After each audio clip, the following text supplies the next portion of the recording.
What's up everyone and welcome to Wayfarers East, and today we're going to begin our series on HTML tutorials. For those of you who do not know what HTML is, it stands for Hypertext Markup Language. It's basically what is used to program for websites and stuff. There's also the PHP language, but today we're going to be working on HTML specifically.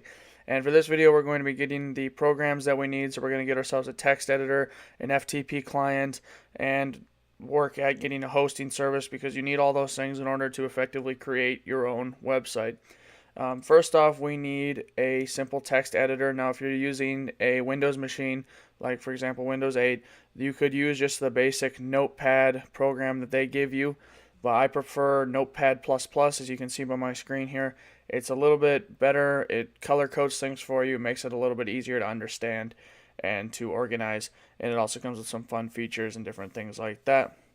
I will also be taking you how to get FileZilla, and we'll be going to oneandone.com for our hosting service. So first off, Notepad++, what you're going to do is you're going to go to your browser. I'm using Google Chrome, and just go to notepad-plus.org, and you can download it there. It's right here on the left hand side, really easy to find. You just download it and it takes it right to your desktop, and you can open it up. As you can see right here, this is what things will look like on there. It's very, very, very easy to use and very easy to understand.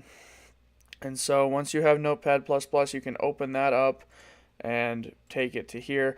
What you're going to want to do is you're going to save your file, whatever you want. Let's say I'm going to save it as test, and then you save it as test.html.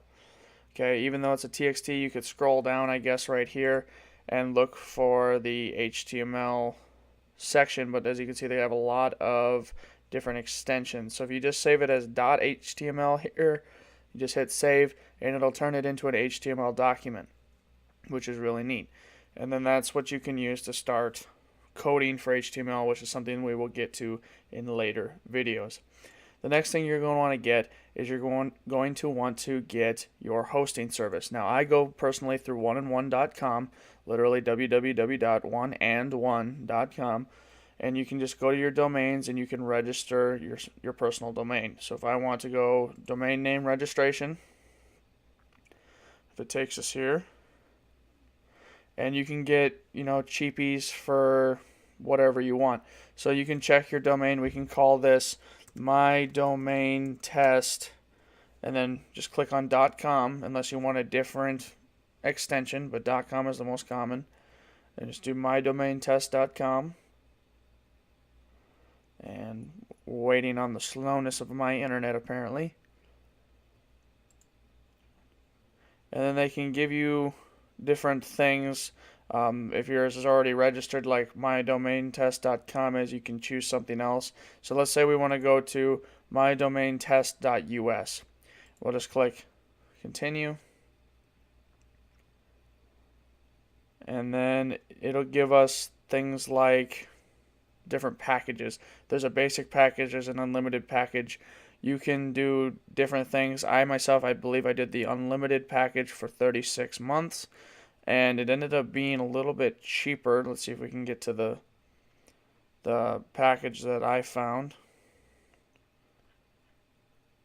Oh, no. But basically, you just go through one and find the package that suits you. The unlimited package seems to be the best because it gives you things like subdomains. I believe the unlimited gives you 500 subdomains and all that crazy stuff. And it's just really, really convenient and easy to use. Once you get into one-on-one, here I'm going to log in here. You're going to want to set up yourself your FTP. You're going to want to set up your FTP so that you can get into it later, so that when you start using your FTP, you can basically create your website. And so you're going to go on the left-hand side to access and then FTP account, and it'll take you here, and then you'll see your username. Now, when you have your username, this is the username that you will use to sign into your FTP. So mine's U745444044, and then you can click on that and set yourself a password for that username. And that's very important because you will need that in order to log into your FTP later. Another thing you'll need to do is set up your directory for your home file. So you can go to domains up at the top, click on Manage Domains, and then it'll take you to your different domains here. As you can see, I have several different ones. So if I wanted to use just my regular heroclix.wayfaireseast.com, I would just click on Destination Edit, and then it would take me to a screen where I could edit it again and then search, and then you can create a new directory, and your domain or subdomain will be saved into that directory, and we will get to that here in just a second. Then you just exit out of that. You don't have to worry about it. Make sure it's saved. It does take about 10 or 15 minutes to create your domain, and then to create your FTP, and then to create your directories. One-on-One likes to take its sweet time with creating things like that, so you might just have to sit back and wait for a little bit, but I promise it all goes in good time. Next, you're going to want to download FileZilla, which is just filezilla-project.org. It'll take you to a screen like this, and then you just click on Download FileZilla Client. You don't have to worry about the server. That's not something that needs to be worried about right now. Just click on FileZilla Client, and it'll take you through the steps to download it. And then once it's downloaded, you click on your FileZilla, and it'll take you to a screen that looks like this. Now, this is where you log into your website. So what you're going to want to do is you're going to first want to type in your host name. So for example, mine is wayfaireseast.com, and then my username, mine's u7454444, and then my password, which is obviously blocked out, and then you just hit enter and it'll quick connect. Then what you're going to want to do is locate the folder that you put your directory in. So for example, mine is HeroClix because it cut off the H when I made my directory folder for some reason. So what I'm going to do is I want to go into the right hand side here and click on my directory folder, and everything will be inside this folder when it goes to my specific website. Now when you make your first HTML document, you want to save it as index.html. This will be your home page. File transfers and web hosters and all that stuff, they look for the index.html in order to make the home page for your website. So everything else will go off of there. So as you can see, I have an index.html here for my HeroClix website. I don't have a home specifically, but that's the home page for my website. And that's basically how you use file transfer. You're going to want to actually, when you put a page over, you're going to want to take it. For example, if I take my index, I'll just literally click it from the directory of my computer and just transfer it over, and then I like to override it, and then it's updated. So as you can see in the top left hand corner is all my files on my computer. You can simply find yours specifically that you're looking for, and then it'll drop up down here when you click on that directory or folder, and then it'll transfer over to here. Now, one thing I forgot to mention earlier, if you are using a Linux, you can use a program called gedit. That seems to work very well for me, and if you're using a Mac, then you should probably think about getting a different computer, but that's besides the point.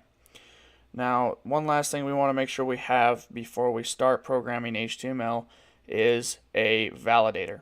Now, W3C or W3 Schools or something like that has a markup validation service. Basically, all you got to do is click on your file, and then you choose your file. So if I want to go to my website here and click on my website files, and I want to go to my primary pages, I'll click on index.html, I'll check it, and as you can see, it comes up with 3 errors and 1 warning. The warning is simply telling you, hey, this is a test validation service. It is not completed yet, but it does work fairly well. And let's see, it's yelling at me for having the center tag, which is something that is now obsolete in HTML, and we'll get to that later.